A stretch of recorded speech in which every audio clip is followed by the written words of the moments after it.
You might have heard the term Schadenfreude. I remember when people first started talking about it. Was it the 1990s?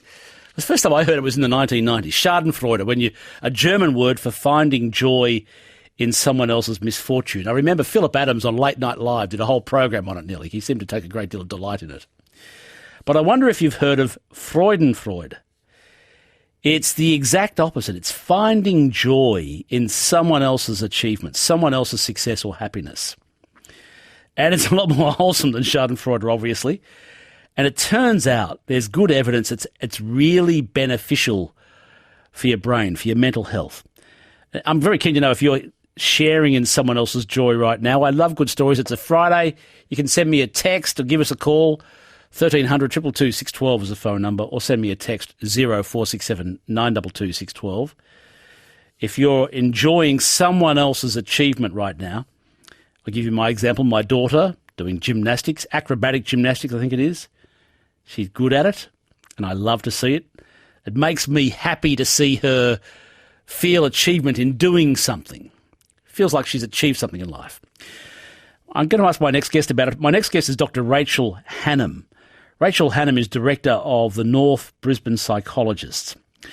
Rachel Hannam, Freudenfreude. Why is it so beneficial? I love the word, but why is it so beneficial?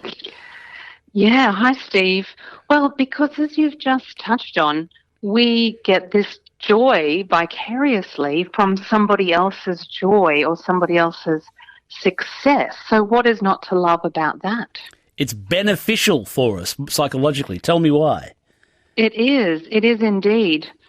Well, because it's what has to happen in this sympathetic joy, as the Buddhists call it, or Freudenfreude, is that we are open. Our hearts are open in one sense, and we're feeling empathy. And empathy works both ways. We can feel empathy when someone's suffering, and we can feel empathy when someone is succeeding or experiencing joy. And so it's that connection, and we are hardwired for connection and belonging and community. And so in this sympathetic joy experience, we feel a sense of belonging, we feel a sense of connection, and we know this is good for our physical and mental well-being. I only learned about 10 years ago that, that the neuroscience has shown we're actually hardwired for community, hardwired for human connection. And I was kind of overjoyed. But it came out of nowhere for me. So this actually decreases a person's chances of developing depression or anxiety. Absolutely. I mean, the three pillars I often talk about with my clients of mental well-being are mental hygiene, just looking after ourselves, getting things done that need doing, a sense of meaning and purpose. But the third pillar is social connection. We are hardwired for relationships and for connection, for community. I mean, think about how we've evolved in tribes. Humans are social creatures who survive in groups, and we absolutely get, a lot of our meaning and a lot of our health from relationships when they go well. So isolation is not that good for us. They say that loneliness is worse for your health than smoking. I don't know if you've read that, but yes, it's not good for our health. You mentioned that there was a Buddhist practice called sympathetic joy. Talk me through that. Yeah, well, I think it's actually in every spiritual tradition, there's some form of this where we actually try and cultivate a sense of enjoyment or celebration from seeing other people do well.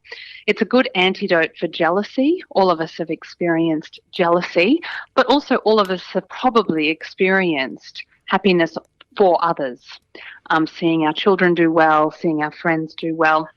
And we have a little bit of control over our emotional responses through our attention and through our thoughts. So one of the Buddhist practices I'm aware of is called loving kindness meditation, where you extend a sympathetic joy or a wish for others to experience happiness or wellness. And you start with imagining people who that's easy to extend it to, maybe your best friend or a child. It's quite easy to wish them joy and wellness. And then you kind of move out towards people who are neutral, and then towards people who it's quite hard to wish happiness and joy on. And this particular practice of loving kindness meditation has now been shown by neuroscientists to rewire our brain and be very good for our health. Once upon a time, we used to send cards to each other, to people. It seems to have fallen out of favour a bit. We still send birthday, Christmas maybe, but we used to send cards a lot, to wish people well. Yes, that's right. Yeah, it was the sort of, you could write down it was only brief, you'd write down your thoughts. It seems to have fallen out of favour or cultural practice or something, and I'm not quite sure. Now we just like people's Instagram and Facebook posts, I Yes. guess. Yes. Yeah. Yes, we're disgraceful, aren't we? I mean, I think it's because, I don't know about your life, but this week for me has been crazy busy. I mean, life is so crazy busy. I feel like I don't have any time for myself, let alone for anyone else. Yeah. And yet one of the hallmarks of depression, and I see it time and time again, and this is by no means any kind of thing for a person with struggling with depression to beat themselves up over, but it does seem to be across the board that in the state of depression, clinical depression, we're very self-focused, probably in a negative way, but it's very much stuck inside your own head, stuck inside your own suffering. And the research shows that better than antidepressant medication is volunteerism and altruism. So when we can get people struggling with depression to give back, to do things for other people, to be of service to others in some way or another, and some of the studies use volunteer sort of roles, that people come out of their depression because they get out of themselves, they get out of their own dramas, their own heads, and connect with others. And this is a very powerful way to heal. Can I take a call from a listener? The listener has touched on something that I found as well. Is it okay? Yeah. So Dr. Rachel Hannam is my guest. Dan from Highvale, how do you find or experience Freudenfreude? Steve, hello. Good night to everyone.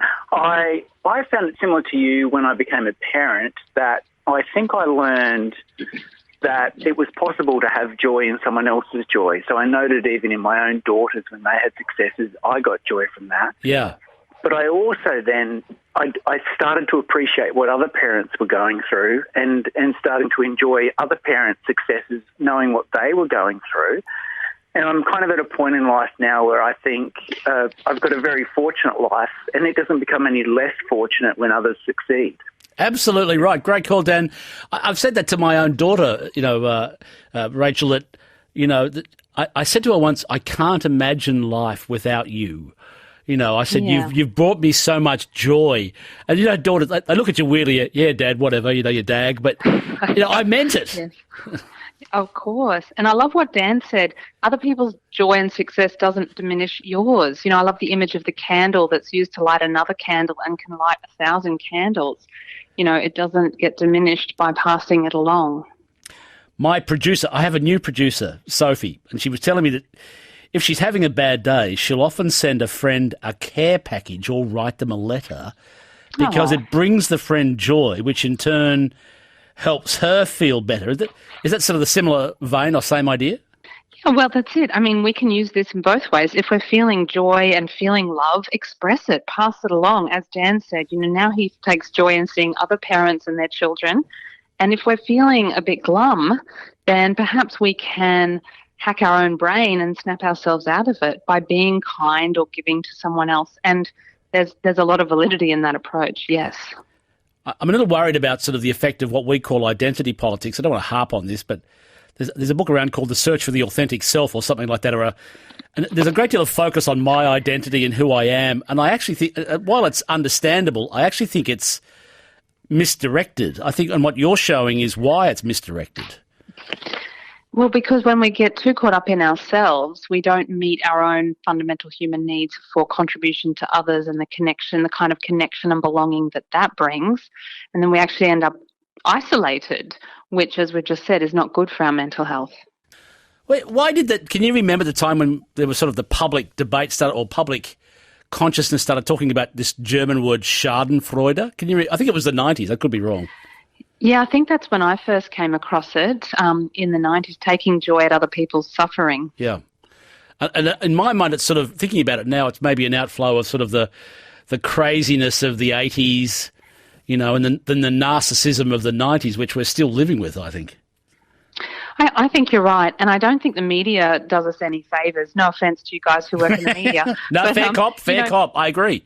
Yeah, I agree. I mean, you know, everybody knows that there's so few good news stories in the media and so much sensationalisation of tragedy and of pain and of loss, which at best can desensitise us, and at worst for some people actually kind of trigger their morbid curiosity and a kind of an enjoyment at other people's tragedy.